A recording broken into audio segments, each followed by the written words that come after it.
Alors, bonjour à toutes et à tous, bienvenue. Je suis Jane Sadran, je suis vice-présidente des formations et de la vie universitaire à l'Université Bordeaux-Montaigne.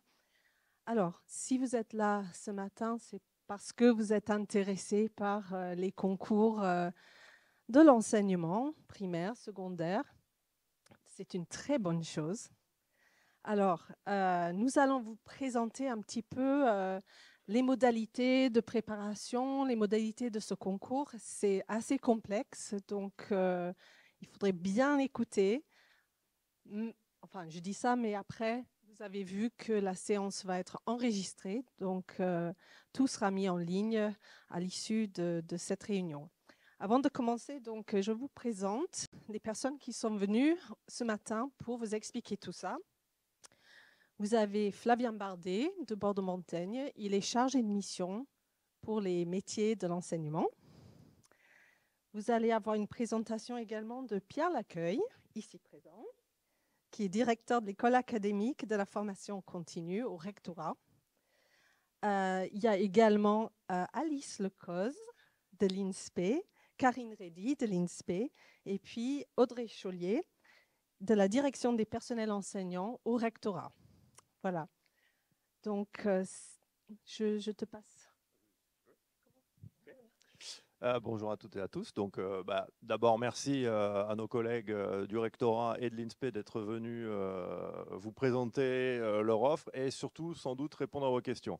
Alors, on a prévu une présentation PowerPoint, je vous rassure, ça ne sera pas si long que ça. Mais après, on a surtout prévu que vous puissiez poser les questions que vous avez envie de poser. Alors, la première chose qu'on va vous demander à la suite de cette présentation, de cette réunion, ce sera qu'on puisse vous identifier, c'est-à-dire de savoir qui souhaite parmi vous présenter dès cette année les concours en L3. Alors pour ce faire, je parle sous le regard vigilant de Monsieur Valla qui est ici, qui représente la scolarité centrale. Et donc, il y aura une communication sur le site de l'université, une actu, et on vous demandera de vous inscrire en ligne et afin que vos noms, identifiants, etc. puissent être recueillis, puisque à la suite de ça, ça nous permettra de vous inscrire dans les bons groupes de TD et de pouvoir avoir une inscription à l'INSPE par la suite. Voilà. Ok, donc ça c'est la première chose. Donc tenez-vous bien au courant des actualités sur le site de l'université. J'imagine qu'on refera une petite communication par voie de mail pour être sûr de ne rater personne. Alors si nous sommes là aujourd'hui, c'est parce que comme vous le savez, il y a une réforme qui rentre en jeu, qui rentre en vigueur cette année. Et cette réforme va vous permettre, si vous êtes inscrit en L3, de passer les concours de l'enseignement primaire, donc ce qu'on appelle le premier degré CRPE, et secondaire, donc en gros ce qu'on appelle les CAPES. Alors c'est plus compliqué que ça. Nos collègues de l'INSPE feront peut-être un petit point là-dessus. Il y a les CAPES professionnels, technologiques, enseignement privé et enseignement public. Bref, tous ces concours-là qui, jusqu'à cette année, étaient accessibles uniquement au niveau Master 2, ce qu'on appelait les MEF, le seront à partir de cette année, dès la rentrée, enfin pas dès la rentrée, là, dès juin de cette année, vous pourrez réussir ce concours et donc Monsieur Laccueil et Madame Chollier vous présenteront un petit peu la suite de votre aventure dans cette grande famille qu'est l'éducation nationale. Donc, ça, c'est la première chose. Les concours, les nouveaux concours, contrairement aux anciens concours, sont sur programme. Donc, les concours de M2 étaient essentiellement des concours disciplinaires et professionnels. À partir de cette année, vous avez les concours en L3, donc ceux qui vous intéressent ici, si vous êtes là, seront des concours basés sur un programme. Donc, il faudra connaître le programme et c'est pour ça qu'on est là pour vous présenter un petit peu les filières qui pourront vous préparer à ce programme, parce que toutes les filières dans lesquelles vous êtes peut-être inscrits et inscrites aujourd'hui ne le proposeront pas. D'accord ? Donc, il y a un programme, on va vous présenter les programmes. Ensuite, en fonction des filières, on vous montrera exactement de quoi ce qu'il en est exactement. Voilà, ça c'est l'autre grand changement. L'autre changement est que ce concours donc, prévoit 4 à 5 épreuves. Alors, il y a 4 épreuves, 2 épreuves qu'on appelle d'admissibilité, c'est-à-dire 2 écrits qui vous permettent ensuite, si vous obtenez la moyenne nécessaire pour passer les oraux, à passer les oraux. Ce sont donc les 2 épreuves d'admission. Et si vous réussissez ces épreuves, vous êtes lauréat du concours. Chez nous, il n'y a que lettres classiques qui est concerné par un concours à 3 épreuves d'admissibilité. Toutes les autres, ce sont 2 épreuves d'admissibilité, 2 écrits donc, et 2 oraux, dont un oral qui est commun, l'oral 2, la deuxième épreuve orale, qui est commune à toutes les sections. Là, ce sont vraiment nos collègues de l'INSPE qui vont vous présenter peut-être la manière dont on peut s'y prendre, parce que c'est justement la spécificité de l'INSPE, notamment d'intervenir sur les modules plus professionnalisants. Je ne dis pas de bêtises? Pas encore. Donc ça, c'est une présentation très très large, hein, juste pour vous mettre au courant. Donc, le CRPE, donc premier degré, ça c'est le professorat des écoles. Certains et certaines d'entre vous sont sans doute intéressés par ce concours. On fera un petit sondage à la fin. Les CAPES technologiques, CAPLP, donc enseignants professionnels, CAPES, CAFEP, sont concernés. Je vous mets ici le site du ministère pour avoir tous les arrêtés, toutes les données, etc. C'est là qu'il faut aller voir, et plus précisément les arrêtés du 17 avril 2025, si vous êtes très, très, très curieux. En bref, je vous fais aussi une autre parcours. Pour la plupart des disciplines, donc il y en a 20 concernées. Pierre, c'est bien 20, ça n'a pas changé depuis. Donc il y aura 2 concours. Ça veut dire qu'il y a les concours M2, donc les concours en master, qui existent pour ces 20 disciplines. Vous êtes tous concernés par ces 20 disciplines.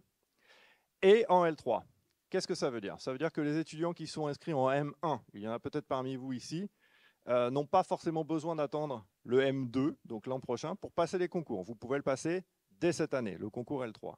Les étudiants qui sont inscrits en M2, dans la plupart, sauf Histoire Géo pour Bordeaux-Montagne, vous pouvez passer les 2 concours cette année.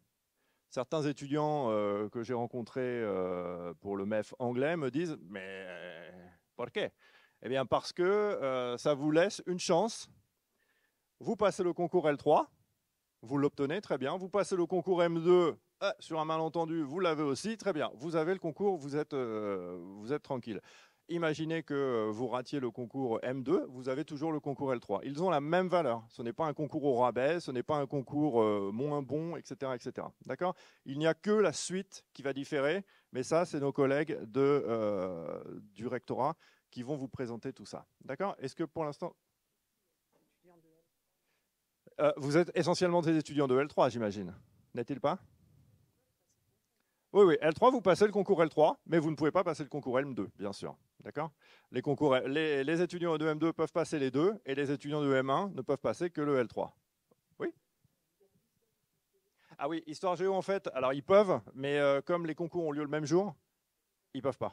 Voilà. Donc, ils peuvent, mais ils ne peuvent pas. D'accord? Donc, vous pouvez choisir de vous inscrire en L3 ou en M2. Mais évidemment, vous ne pourrez pas faire les 2 puisque les concours ont lieu le même jour. D'accord? Il n'y a que Histoire Géo pour Bordeaux-Montagne qui est concerné par ça.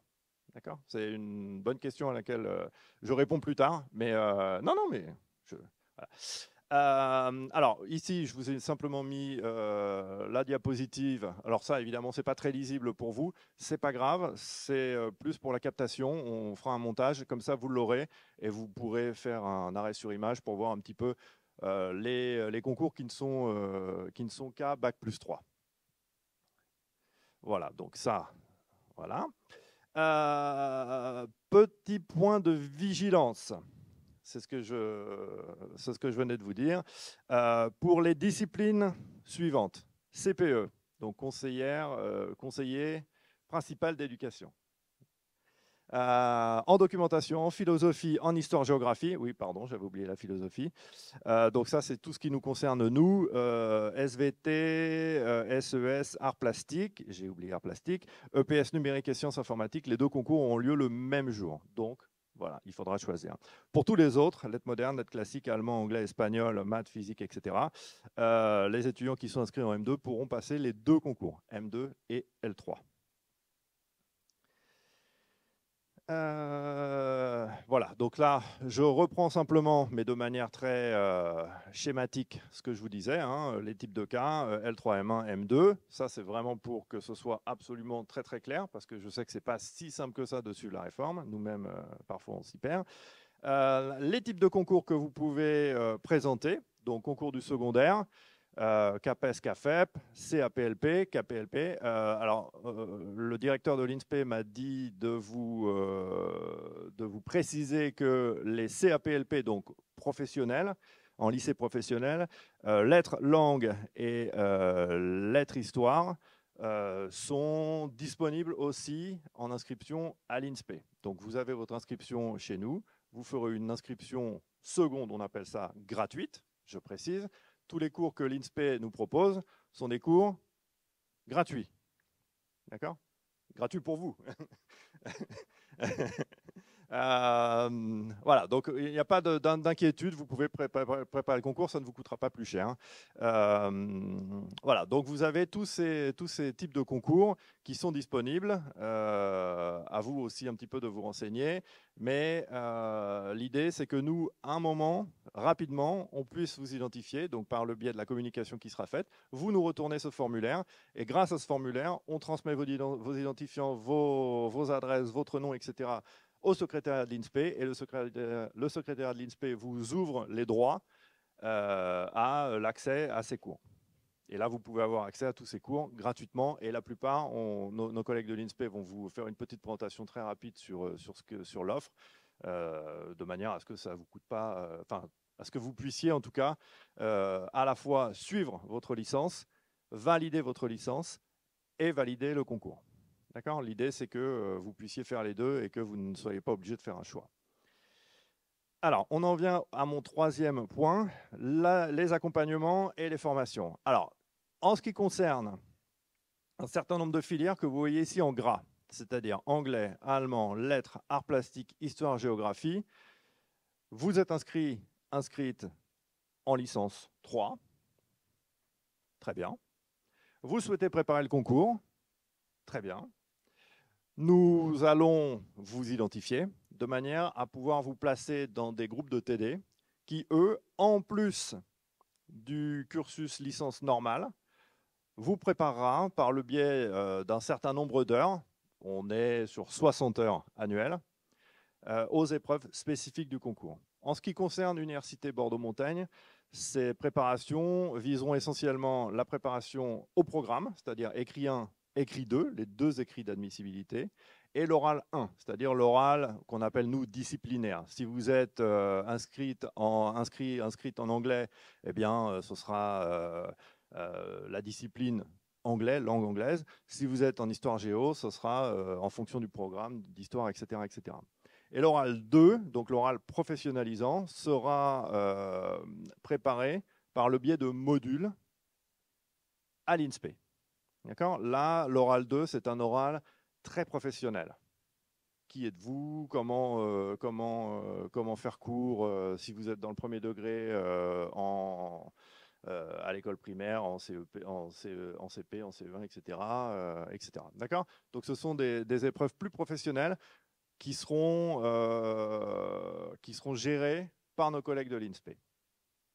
Si vous n'êtes pas inscrit dans ces filières, il n'y a pas de module pour vous. Donc les filières en question ne peuvent pas vous préparer directement. Donc il va falloir, en plus de la licence, que vous puissiez avoir accès au programme et à une préparation pour ces programmes. En revanche, même si vous êtes inscrit dans une autre filière, vous pouvez bénéficier de l'inscription secondaire à l'INSPE. C'est-à-dire que l'INSPE vous préparera tout de même aux épreuves, notamment aux épreuves orales et aux épreuves professionnalisantes. D'accord ? Même si vous êtes inscrit dans une autre filière. En ce qui concerne le premier degré, professorat des écoles, là, je vais peut-être vous laisser présenter très rapidement ce qui est prévu en ce qui concerne le premier degré. Et avant de laisser la parole à Madame Lecoz, ici présente, qui est donc la directrice adjointe à la formation initiale à l'INSPE, donc en gros, c'est ce que tu fais depuis plusieurs mois, la réforme. Je voulais simplement vous dire que pour vous rassurer, tous les modules qui seront en plus, alors moi je suis en anglais, donc je peux vous parler du cas de l'anglais assez facilement, tous les modules qui seront en plus ne seront pas évalués, ne donneront pas de CTS et ne sont pas diplômants. C'est-à-dire si vous n'êtes pas présent parce que vous êtes cassé la jambe ou parce que vous êtes trop fatigué ce matin pour y aller, il n'y a pas de sanction. Okay, c'est vraiment pour vous aider à vous préparer. Et les autres modules seront intégrés. Par exemple, en anglais, on a beaucoup de traductions. Eh bien, vous ferez la traduction avec les autres étudiants. D'accord ? Vous préparez le concours en même temps que vous validerez votre licence. Donc, l'idée, c'est de ne pas vous handicaper, que vous puissiez faire les deux. Et les 60 heures, ça, c'est en plus vraiment pour le concours. OK ? Vous avez peut-être déjà vu vos responsables de parcours. Ils vont vous expliquer un petit peu dans chaque filière comment ça a été fait. Si vous avez des questions, bien sûr, vous nous les posez aujourd'hui. Si vous avez des questions à l'issue de cette réunion, revenez vers le directeur ou la directrice de votre licence. D'accord ? Si vous êtes en lettres, c'est Madame Mouton-Rovira, je crois. Si vous êtes en anglais, c'est Madame Fleureau, etc., etc. D'accord ? Je laisse la parole à Madame Lecoz pour vous présenter le premier degré et la manière dont vous serez accompagné. Alors, de la même façon que pour le second degré, comme vient de l'expliquer mon collègue, dans le cas du premier degré, l'INSPE propose une offre de modules de formation pour préparer le CRPE, le concours de recrutement de professorat des écoles, sur une base d'une 60aine d'heures également.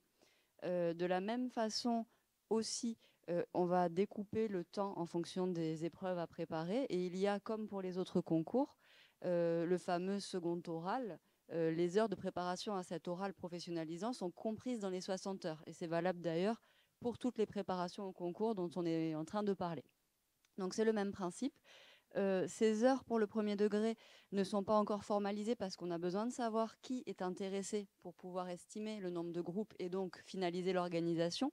Mais je peux déjà vous dire que dans leur grande majorité, elles seront positionnées sur des horaires un petit peu décalés, le soir ou le samedi matin, pour vous permettre de rendre ce temps d'accompagnement compatible avec vos emplois du temps de licence. Donc ça vous permettra de pouvoir suivre les deux formations en parallèle, votre formation licence et la préparation concours. Et il y aura des formations à distance, en visio synchrone, avec parfois des ressources mises à disposition de manière asynchrone, et peut-être aussi ponctuellement des formations synchrones. Mais ça, tout ça est à préciser. Dès qu'on aura l'information de qui est intéressé, on nous communiquera vos mails et nous vous communiquerons les précisions qui manquent à ce jour par ce biais-là, par mail. Voilà ce que je peux vous dire à ce jour sur la préparation premier degré. Merci beaucoup. Est-ce que c'est clair ? Je sais qu'on vous donne beaucoup d'informations et que pour vous, c'est peut-être un petit peu abstrait. Alors, je vous rassure, on a prévu un long temps de questions après et vos futurs employeurs sont ici pour répondre à vos questions. Donc voilà, ça c'était l'offre de notre université. Hein. L'idée, c'est qu'on puisse vous accompagner au mieux avec ces heures. Ici, je vous mets simplement l'ensemble de l'offre de l'Université de Bordeaux, c'est-à-dire pas nous, et de l'INSPE. Même chose, c'est pour vous permettre, si vous êtes intéressé par ces concours, de pouvoir bénéficier d'un accompagnement. D'accord ? Bon, on ne va peut-être pas passer en revue l'ensemble. Sachez qu'il sera présenté sur la diaporama qu'on va vous montrer, que vous pourrez revoir ensuite. Donc, vous avez le CRPE, premier degré, professorat des écoles. CPE, ça aussi peut-être. Alors ça concerne assez peu de monde en règle générale chez nous, mais ça existe. Et ensuite tous les concours du second degré, CAPES, etc. D'accord ? Donc vous avez toute la liste pour voir. Et quand vous avez plusieurs matières qui sont combinées, par exemple à la toute fin de la liste, vous avez langue vivante lettres, ce sont ce qu'on appelle les CAPES professionnels. Où ce sont des formations qu'on appelle bivalentes, dans lesquelles vous avez 2 majeurs. Voilà, ça c'est pour l'offre. Et voilà, donc je reprends un petit peu ce que je vous disais à l'instant. Bon, ça c'est vraiment pour être très clair. Le découpage de l'offre. Donc, le disciplinaire, vous êtes historien, eh bien, ce sera tout ce qui concerne l'histoire avec un grand H. Vous êtes angliciste, la langue. Vous êtes germaniste, la langue allemande, etc., etc. Tout ça sera assuré par les équipes de votre licence. Et donc, en dehors de ça, la partie professionnelle, préparation à l'oral 2, notamment, assurée par l'INSPE avec... bon, ça reste à étudier. Hein, on étudie la possibilité de vous offrir des offres en présentiel. Ça dépendra vraiment du nombre de personnes concernées. Et sinon, ce que disait Madame Lecoz, vous aurez du distanciel asynchrone, hein, des capsules vidéo pour vous aider à vous préparer. Et synchrone aussi, voilà, merci. Bon, vous comprenez bien que ces préparations ne sont pas simples à mettre en place et que ça va demander de votre part un véritable investissement. D'accord ? C'est pour ça que, bon, préparer le concours là cette année, on est là pour vous accompagner et il ne faudra pas hésiter à venir rencontrer les équipes dans votre propre licence parce que parfois, ça va vous sembler un petit peu difficile. Dernier point en ce qui concerne mon intervention avant de laisser la parole à Monsieur Laccueil et à Madame Chaulier, les dates d'inscription. Pour le concours Bac+5 du 18 septembre, à partir de midi, le ministère ne plaisante pas avec les heures, au 6 novembre 2025 jusqu'à midi. Ne ratez pas ces dates. D'accord ? On vous laisse 2 mois pour vous inscrire. Ça, c'est pour le concours M2, uniquement les M2. D'accord ? Mais il y en a peut-être parmi nous. Ne ratez pas ces dates. Après, votre année de master ne sert plus à devenir professeur. Et pour les concours Bac+3, donc du 14 octobre, donc vous voyez, on a encore un petit mois pour vraiment prendre notre décision tous ensemble. À partir de midi jusqu'au 2 décembre 2025, midi. L'idée, c'est quand même que si vous souhaitez préparer ces concours, n'attendez pas le mois de décembre pour vous faire repérer, pour faire identifier, enfin bref, pour revenir vers nous pour qu'on puisse vous préparer. Le calendrier prévisionnel des épreuves. Mars 2026, alors c'est prévisionnel, hein, attention, c'est soumis à changement. Épreuve d'admissibilité au concours de M2. Avril 2026, épreuve d'admissibilité au concours L3, sauf pour les disciplines, donc en ce qui nous concerne, philosophie, histoire, géo, qui devraient, ça peut évoluer, mais a priori, ça va rester comme ça, avoir lieu en même temps. Donc, voilà. Et puis mai-juin 2026, les épreuves d'admission au concours M2 et L3. Donc la plupart des concours auront un jury agrandi. Ce sera le même jury, mais qui ne siégera pas forcément en même temps. Il y aura 1 semaine ou 2 de plus. Et fin juin 2026, la publication du résultat des admissions. Voilà. En ce qui nous concerne sur l'accompagnement, voilà. Maintenant, on passe à la suite de votre carrière avec la réforme de la formation présentée par Monsieur Laccueil du rectorat.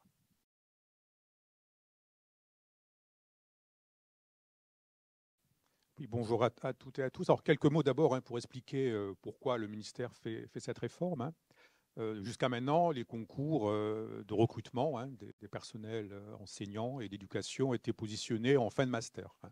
C'est vrai que vous étiez recruté à Bac+5. Alors, ça avait un certain nombre d'inconvénients. Le premier, c'est que c'est délicat de s'investir dans un parcours universitaire de 5 ans sans savoir si on sera ou pas reçu au concours. Hein. Donc, on n'en a pas beaucoup parlé, mais il y avait ce cas de figure hein, de jeunes qui s'étaient engagés dans 5 ans d'études universitaires pour finalement ne pas être reçus au concours. C'était un petit peu délicat. Ça posait en plus un problème de formation, hein, puisque la formation est en partenariat entre le rectorat de Bordeaux et les universités partenaires, c'était qu'il y avait un peu une ambiguïté sur la formation, au sens où la formation était censée être professionnalisante, et en même temps, il fallait préparer au concours. Voilà. Donc, le but de cette réforme, c'est de mieux professionnaliser et surtout de renforcer l'accessibilité, c'est-à-dire de vous permettre d'être salarié plus tôt, et une fois que vous avez passé le concours, d'être quelque part débarrassé de l'angoisse du concours, de l'épée de Damoclès du concours, et d'avoir, je dirais, tout votre esprit, toute votre disponibilité pour vous professionnaliser. C'est en fait mettre au niveau du professorat ce qui se fait au niveau des écoles d'ingénieurs. Une école d'ingénieurs, le concours est à Bac+2, et les gens se professionnalisent. Voilà. Pour autant, je précise bien que ça ne change rien, même si le concours est à Bac+3, vous êtes bien recruté in fine Bac+5. Donc ça ne change strictement rien au point de vue de votre positionnement sur l'échelle salariale fonction publique. Vous êtes recruté à Bac+5, on reviendra en détail sur tous ces aspects-là. Et il y a quand même un avantage social non négligeable, à savoir que dès le L3, vous êtes salarié. Alors ça a été négocié entre le ministère et les partenaires sociaux, parce qu'au départ, c'était plutôt une indemnité. Donc c'est important, le fait de salarier dès le L3, avec les enjeux, même si vous êtes encore trop jeune pour y penser, mais tous les enjeux, cotisation, retraite, etc. Donc vous êtes bien, c'est une réforme. Oui, d'accord. C'est une réforme pour laquelle vous êtes salarié dès la première année en tant qu'élève fonctionnaire. Voilà. Donc, je précise une chose, c'est on va vous présenter les différents concours. C'est bien le fait que vous pouvez, si vous êtes scolarisé en L3 cette année, vous pouvez bien sûr passer n'importe quel concours, sachant que pour nous, ce qui est important, c'est que vous ayez, je vais revenir tout à l'heure, quand on vous affectera comme élève fonctionnaire, c'est bien que vous soyez détentrice ou détenteur d'une licence. Après, comme vous allez le voir, par exemple, si vous passez le concours pour faire des écoles, que vous ayez une licence d'anglais, de lettres ou d'histoire, ça ne change strictement rien. Après, vous aurez la professionnalisation qui viendra derrière, mais je précise bien que ce qui est important, c'est que c'est pas parce que vous êtes reçu au concours, si vous n'avez pas la licence, vous ne pouvez pas être élève fonctionnaire. J'insiste sur ce point. J'insiste également sur le fait qu'il n'y a pas forcément adéquation entre la spécialité de la licence et la spécialité du concours. Donc n'hésitez pas à regarder. Donc ce soit très important de communiquer les dates des différents concours pour éventuellement, dans certains cas ça se chevauche, mais enfin pourquoi pas passer plusieurs concours. Donc diapo suivant, mon cher Flavien. Oui. Ah oui, d'accord. Non, mais je ne parle pas de la formation, moi je parle du concours. Voilà, je veux dire, vous pouvez parfaitement choisir une formation, de suivre par exemple la formation en préparation au CAPES d'histoire et vous inscrire, si les dates le permettent, au concours CRPE. Voilà, mes propos ne sont pas contradictoires avec les vôtres. Voilà. Alors, diapo suivante. Mais c'est ce que je précisais, très cher. Voilà. Donc, diapo suivante. Voilà. Alors, donc, par rapport au concours, donc, vous avez plusieurs concours possibles. Donc, professeur des écoles. Donc, il y a une spécificité, je reviens tout à l'heure, c'est que le concours est régional. C'est-à-dire que vous pouvez concourir. Alors, ça, c'est quelque chose qui est non négligeable, en fait, et qui fait que le concours de recrutement des profs des écoles est assez demandé sur Bordeaux. Vous pouvez, quand vous passez le concours professeur des écoles, le passer dans différentes académies, dont celle bien entendu de Bordeaux, ou si vous êtes par exemple original Camille de Poitiers, vous pouvez aussi le passer dans la Camille de Poitiers. Par contre, on a bien vérifié, les dates des écrits sont les mêmes. Donc ça, pourquoi est-ce qu'on a fait ce choix? C'est pour éviter, c'est un principe d'équité républicaine, on a voulu éviter qu'il y ait un déficit d'attractivité sur certaines académies, éviter qu'on ait comme pour les ophtalmos ou les spécialités, tous les gens dans le sud ou sur le littoral. Donc il y a le problématique, et ça c'est un point sur lequel j'insiste, la problématique de l'éducation nationale, c'est sans doute le service public qui est celui qui maille le plus fortement l'ensemble du territoire. Il y a un enjeu d'aménagement du territoire, d'équité d'accès à la formation sur tous les territoires, et donc on a placé ce concours à la même date, et c'est vous qui avez parfaitement le choix de vous inscrire sur le territoire que vous souhaitez. Donc là, je ne reviens pas sur ce que tu as évoqué, c'est pas la peine. Donc, deuxième type de concours, c'est les concours du second degré. C'est bon, parfait. Donc, professeur de collège ou de lycée, donc, effectivement, comme tu l'as évoqué, certaines spécialités, l'enseignement technologique, alors ça ne vous concerne pas ici, vous êtes plutôt concerné par le concours de type CAPES, d'accord. et éventuellement le concours de conseiller principal d'éducation. Donc, je pense que vous connaissez à quelle fonction je fais référence, c'est-à-dire que la personne qui, au sein de l'établissement scolaire, collège, lycée professionnel ou lycée, prend en charge le suivi éducatif des élèves. Vous pouvez également passer le CAPLP, c'est-à-dire c'est un concours spécifique pour les enseignants qui exercent en lycée professionnel. Hein, et le CAPLP, donc par rapport ici, ça peut être lettres langue vivante, lettres histoire géo. Hein, c'est un autre concours un peu particulier, avec effectivement une approche pédagogique un peu différente sur des élèves qui sont orientés après la troisième, hein, sur des voies professionnalisantes. Diapo suivante. Alors, ce qui change fondamentalement dans la réforme, après, tu peux aussi comprendre l'implicite du changement de diapo. Enfin, voilà, donc, diapo suivante, c'est... Alors ça, c'est très important. Donc en M1, vous avez le statut d'élève fonctionnaire. Hein, c'est-à-dire que dans élève fonctionnaire, il y a fonctionnaire. Hein, donc vous êtes élève fonctionnaire avec une rémunération, un salaire donc de 1 400 € net par mois. Et vous n'êtes pas en responsabilité. Hein, c'est-à-dire que comme c'est une formation professionnalisante, vous avez des enseignements en master au sein des INSPE et des universités partenaires. Donc, en l'occurrence, même si la carte n'est pas totalement figée, un certain nombre de disciplines qui seront portées par l'université de Bordeaux-Montaigne. Et vous avez un stage dit SOPA, c'est-à-dire stage d'observation et de pratique accompagnée, où vous êtes par exemple professeur des écoles, comme dans cet exemple-là, eh bien, vous aurez 12 semaines dans lesquelles vous irez observer des classes. Hein, vous aurez un contrat de stage. Hein, vous serez accueilli par un professeur des écoles dans sa classe. Et observation, pratique accompagnée, ça signifie que les premières semaines, vous allez observer. Et les dernières semaines, vous serez en pratique accompagnée, c'est-à-dire que vous saurez à prendre en main la classe, hein, à préparer une séquence d'enseignement. Hein, mais vous n'êtes pas en responsabilité. C'est-à-dire que vous êtes toujours avec le professeur des écoles, titulaire de la classe. En M2, changement de statut important, puisque vous êtes fonctionnaire stagiaire. Hein, c'est-à-dire que c'est un statut obligatoire dans la fonction publique, hein, l'idée d'avoir une année de stage. Et ce qui est fondamentalement nouveau dans la réforme, c'est que cette année de stage, qui était positionnée après le M2, elle est intégrée avec l'année de master. Alors, c'est vrai qu'il y a un débat hein, qui est posé sur la lourdeur, hein, le fait d'avoir plusieurs choses en même temps. Ce qui change quand même par rapport à la situation il y a 5-6 ans, c'est que vous n'avez pas de concours à passer. Hein, voilà, parce que c'est vrai que il y a la réforme, avant l'actuelle réforme, les gens étaient à la fois stagiaires et devaient finaliser leur master et passer le concours. C'était un peu compliqué. Hein, donc là, vous êtes une rémunération plus élevée, hein, 1 800 € net.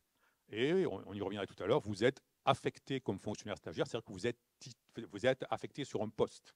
Voilà. Donc vous faites partie des moyens d'enseignement hein, de l'académie dans laquelle vous serez affecté. Voilà. Et donc tout l'enjeu hein, de la formation, et sur laquelle on va travailler en partenariat avec l'INSPE et les universités partenaires, c'est de faire en sorte que vous soyez, il y a un va-et-vient fructueux entre vos périodes en établissement scolaire, hein, et la formation que vous recevrez au sein de l'université, sachant que le rôle du rectorat, c'est de faire en sorte qu'il y ait une qualité de vie au travail optimale, c'est-à-dire que vous ne soyez pas affecté trop loin, ce qui crée parfois quelques tensions quand je fais bloquer des postes sur la métropole. Hein, voilà, moi, mon souhait, c'est que les fonctionnaires stagiaires n'aient pas plus d'1 heure de déplacement.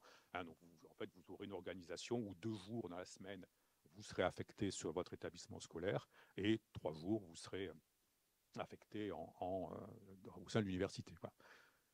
Donc, diapo suivante. C'est la même chose, Flavien, pour les autres concours. Donc, tu peux passer assez rapidement. Donc, pour les concours de professeurs, donc vous êtes en responsabilité en M2, donc on vous affecte une classe. Hein, vous avez une classe en responsabilité. Hein, et pour CPE, vous n'avez pas de classe, hein, puisque vous gérez l'ensemble d'un public scolaire, donc vous êtes affecté à un établissement. Alors, ça, c'est un point important. Les procédures d'affectation, ma chère Audrey, ce n'est pas encore totalement stabilisé. Hein, alors, parce que ce statut est nouveau. Alors, c'est un statut qui existait, par exemple, à Normal Sup. À Normal Sup, les gens étaient élèves fonctionnaires. Hein. Donc là, ce qui est un peu délicat, c'est de travailler sur faire en sorte que ce statut d'élève fonctionnaire puisse être appliqué à l'ensemble des lauréats du concours, tout en gérant les problématiques d'affectation territoriale. Alors, pour les professeurs des écoles, c'est un petit peu plus simple, sachant que le concours est académique. Donc, si vous passez le concours au CRPE de Bordeaux et que vous le réussissez, vous savez que vous serez élève fonctionnaire à Bordeaux, d'accord? Et donc, vous serez affecté à l'INSPE, puisque vous êtes élève fonctionnaire, donc vous ne pouvez pas être affecté à un établissement scolaire. Hein, et il nous reste à définir les modalités qui sont généralement liées au mérite, aux places de concours et d'autres paramètres éventuellement, pour savoir si vous serez élève fonctionnaire à Bordeaux, à Périgueux, sur les 5 sites, puisqu'il y aura 5 sites de formation pour le premier degré. Pour le second degré, alors là, différence majeure, ce qui peut parfois expliquer certaines désaffections par rapport au concours du second degré, c'est que le concours second degré, c'est un concours national. Alors, pourquoi il est national? Tout simplement parce que, comme les volumes, professeur des écoles, c'est une fonction complètement polyvalente, où il y a un concours professeur des écoles. Pour le second degré, on a 20-25 concours.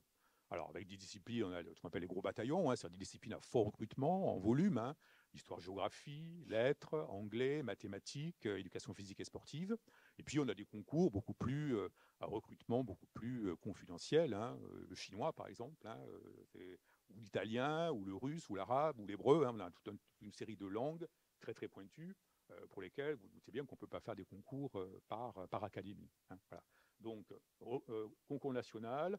Là aussi, on attend, mais c'est à peu près le même principe, c'est-à-dire que l'affectation, le ministère va essayer d'assurer une certaine continuité pédagogique, c'est-à-dire de faire en sorte que vous puissiez être affecté dans l'académie à laquelle vous avez passé de votre académie d'origine au niveau universitaire. Ce n'est pas encore tout à fait stabilisé parce que c'est un petit peu compliqué à gérer. C'est une situation totalement inédite pour le ministère.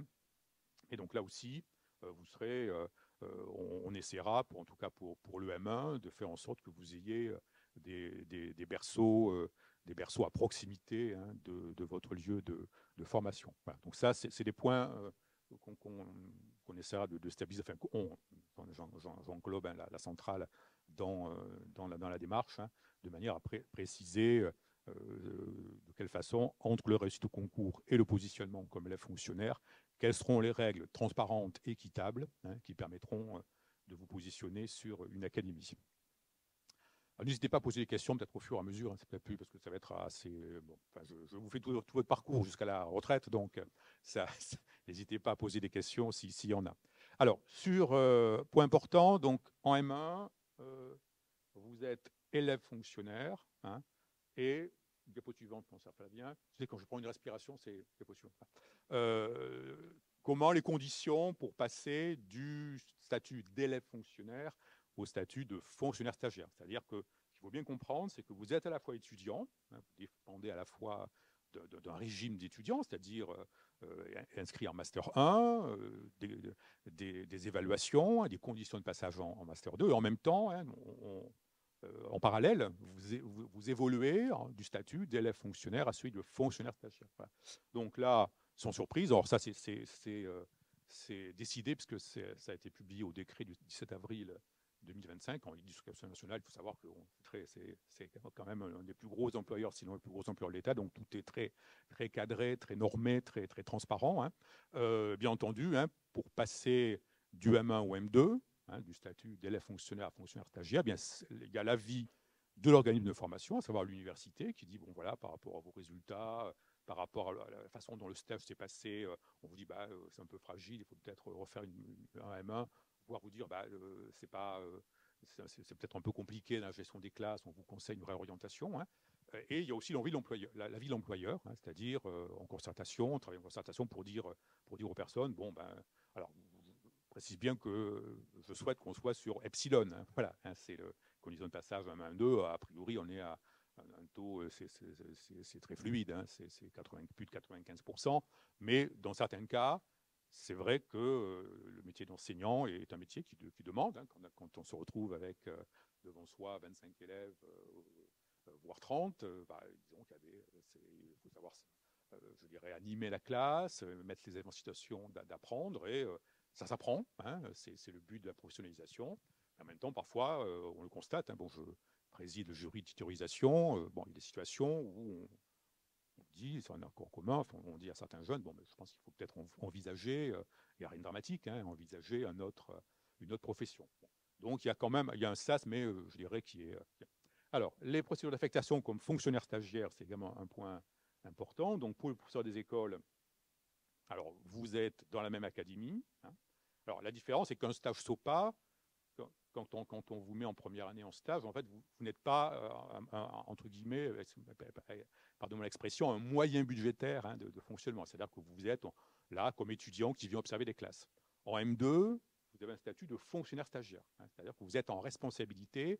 Ça veut dire que nous, employeurs, il faut qu'on vous trouve un support budgétaire hein, à mi-temps pour enseigner. Hein. Donc par rapport à ça, même chose. Hein, bon, pour les professeurs des écoles, il y a 5 centres de formation. C'est-à-dire que si vous êtes, par exemple, originaire de Dordogne ou de Lot-et-Garonne, on essaiera de vous trouver une affectation dans ces territoires. Mais là aussi, principe hein, de transparence et d'équité, il faut qu'on finalise, Audrey, hein, les règles qui vont dire, Madame un tel, Monsieur un tel, qui est élève fonctionnaire, on va plutôt l'affecter à telle école ou à telle autre. Hein. Donc ça, c'est les points enseignement. Pour les professeurs du second degré, les CPE, c'est la même chose. Hein. Donc on attend un petit peu les éléments, mais je précise bien que nous restons dans un continuum. C'est-à-dire que si vous êtes affecté dans l'académie de Bordeaux, étudiant en M2E à l'INSPE et à l'université de Bordeaux-Montaigne, vous ferez votre M2 au même endroit, hein, dans la même université, dans la même académie. Je précise ce point. Alors, les procédures de titularisation, bon, point important, hein, sur lesquels aussi il faut être très, très, très transparent. Donc là, ce qui change même par rapport à la précédente réforme, c'est qu'avant, vous étiez titularisé à l'issue du T0, c'est-à-dire une année après le master. Là, vous serez titularisé à l'issue hein, du master. Donc, votre professionnalisation dure 2 ans. Alors, les conditions, bien sûr, c'est... Parce que parfois, il y a des décalages de calendrier. Hein. Il est bien sûr indispensable que vous ayez validé votre master M2E. Hein, c'est-à-dire que vous ayez le mémoire, enfin, tout est dit. Enfin, je dis le mémoire parce que très souvent, on fait le constat, enfin, moi, quand je préside le jury en juin, bon, certains mémoires ne sont pas forcément finalisés. Donc, il y a une double validation, hein, avoir le master et être reconnu par l'employeur, c'est-à-dire ici l'Académie de Bordeaux, avoir la validation de l'employeur. Donc pour ça, il y a un jury académique. Alors, il y a plusieurs jurys. Hein. Il y a un jury pour les professeurs des écoles. Donc moi, je m'occupe du jury pour les certifiés. Hein. Il y a un jury pour les CPE, etc. Mais pas terminé. C'était une toute petite prise de respiration. Voilà. Donc il y a pour l'avis, ça qui est statutaire, hein, tout fonctionnaire a une année de stage. Et donc là, on s'appuie sur l'avis de l'organisme de formation, du chef d'établissement, alors ce qu'on appelle le N+1, c'est-à-dire pour quelqu'un qui est affecté sur un collège ou un lycée, c'est le chef d'établissement. Pour quelqu'un qui est professeur des écoles, c'est ce qu'on appelle l'inspecteur de la circonscription. Et l'avis des corps d'inspection. Voilà, donc en général, vous avez, bon, je suis à mes heures cachées inspecteur également, mais même si je ne fais plus du tout, mais vous avez donc un inspecteur qui vient vous voir dans votre classe hein, et qui émet un avis, qui prend l'appui également de l'avis du tuteur hein, et qui donne son avis. Donc à l'issue de ça, vous êtes donc déclaré soit on vous propose un renouvellement de stage, parce qu'on considère que c'est un peu fragile et que c'est mieux de vous laisser une année de plus. Hein. Et puis je crois, Audrey, que dans l'hypothèse où il y aurait une petite complication sur le master, je pense que le concept de prorogation, enfin, on verra si c'est maintenu, c'est-à-dire que si par exemple vous pouvez être déclaré titularisable par l'employeur et qu'il vous manque un chouïa d'une unité d'enseignement, à ce moment-là, on peut éventuellement considérer que dans l'année suivante, il faut finaliser le master. Mais c'est des points un peu techniques hein, sur lesquels je ne vais pas m'appesantir. Donc là, cette fois-ci, mon cher Flavien, diapo suivante. Donc, diapo suivante. Alors là, alors ce qui est très important, c'est que dans la mesure où vous êtes salarié les 2 années, hein, là aussi, il faut être très transparent. À partir du moment où vous avez été salarié 2 années, vous devez 4 années à l'État. Hein. C'est-à-dire que Alors, vous pouvez effectivement choisir, au bout d'un certain temps, de dire, ben voilà, j'étais prof d'école, prof pendant 10-15 ans, je veux changer de métier, pourquoi pas.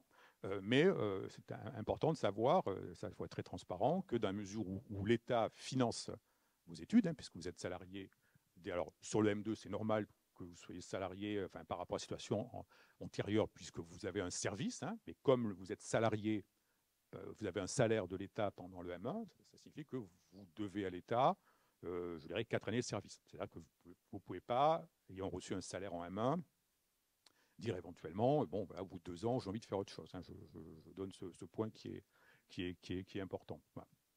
Et donc là, dans la mesure où vous êtes, pour les professeurs des écoles, vous avez été recrutés sur le concours Académie de Bordeaux, vous avez la garantie d'être titularisé sur un poste dans l'Académie de Bordeaux. Avec là aussi des règles, vous participez à ce qu'on appelle un mouvement. Bon. Pour les corps d'enseignement et d'éducation du second degré, c'est un mouvement national, c'est-à-dire que aussi en fonction des barèmes, vous pouvez être affecté, on va dire, plus au nord de la Garonne. Voilà, ce qui fait, en même temps, vous savez, on est tous passés par là. Moi, je suis bordelais d'origine, je fais un tour de France, Bourges, Dreux, Niort. Bon, ça fait partie aussi, c'est bien aussi parfois de découvrir d'autres régions. Donc, tous ces points, là, c'est les règles identiques à celles affectées actuellement. C'est ça, il faut le savoir, c'est que sur les 2 concours, il y a des règles d'affectation différentes. Alors, les évolutions de salaire, c'est un point effectivement qu'il faut préciser, même si, alors là, vous allez entrer, donc il y a eu un alignement ces dernières années des salaires des professeurs des écoles, puisque c'était instituteur, c'est passé au statut de professeur des écoles, et les professeurs certifiés ou les CPE. Donc, vous avez un début de carrière, donc ça c'était la revalorisation de début de carrière à plus de 2 000 € net. Alors les salaires qu'on vous donne là, c'est les salaires hors indemnité complémentaire et hors heures sup. Donc ça c'est vraiment le salaire garanti de base, hors primes diverses et variées. Et donc ensuite, vous avez votre salaire évolue à l'ancienneté avec, en fonction des rendez-vous de carrière, des bonus en fonction de l'évaluation qui peuvent se concrétiser par un an de gain 2 fois dans la carrière. Donc, ça veut dire qu'ici, que sur le statut de professeur des écoles ou professeur certifié, c'est la même grille, classe normale, c'est-à-dire, en gros, au bout d'une demi-carrière, c'est au bout de 20 ans, vous arrivez à 2800, un peu plus de 2800 € net, à peu près à mi-carrière, ça fait à peu près 20 ans. Ensuite, il y a ce qu'on appelle une hors-classe, c'est-à-dire qu'elle est à peu près aujourd'hui, la plupart des enseignants atteignent hors-classe, tous, et la hors-classe, vous atteignez 3394 et a été créée il y a à peu près 5-10 ans maintenant, une classe exceptionnelle. Pareil, Audrey, quel est le taux d'accès à la classe exceptionnelle actuellement ? Je veux bien poser des questions qui n'ont pas été prévues, qui est un peu plus faible, mais voilà, c'est quand même une possibilité d'évolution où là, vous terminez à quasiment à 4 000 € net, hors prime et hors indemnité. Donc là, c'est les salaires avec une revalorisation qui était celle de la classe exceptionnelle et de la hors-classe, et puis de début de carrière. Donc ça, tu peux passer, Flavien, sur les diapos suivantes, puisque c'est les mêmes grilles pour les certifiés et les CPE. Donc, des possibilités d'évolution de carrière. Donc, alors à la fois, l'évolution de carrière, c'est bien sûr l'avancement d'échelon qui est automatique, l'avancement de grade, c'est ce que j'ai indiqué, on passe de classe normale à hors classe et classe exceptionnelle, et ça peut être aussi des mobilités géographiques avec le principe des mutations ou professionnelles. Diapo suivante. Voilà, alors pour l'ensemble, que vous soyez professeur des écoles, professeur certifié ou CPE, vous pouvez passer des concours de l'encadrement. Bon, moi, par exemple, j'étais professeur agrégé avant de passer le concours d'inspecteur, soit sur l'établissement.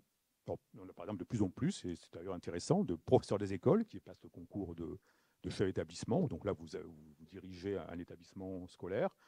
D'abord, vous êtes adjoint, ensuite vous êtes chef d'établissement. Vous pouvez passer les concours d'inspecteurs qui sont assez larges. C'est inspecteur premier degré, inspecteur second degré, inspecteur de l'orientation, etc. Il y a pas mal de pistes. Et point important aussi, pour vous qui êtes aujourd'hui en licence, vous avez toujours possibilité de passer l'agrégation interne. Hein. C'est 5 ans dans le poste, Audrey, ouais. C'est-à-dire qu'au bout de 5 ans, voilà, vous dites, voilà, j'ai envie de pouvoir éventuellement postuler sur de types d'enseignements différents. Bon, un agrégé doit 15 heures alors qu'un certifié doit 18 heures.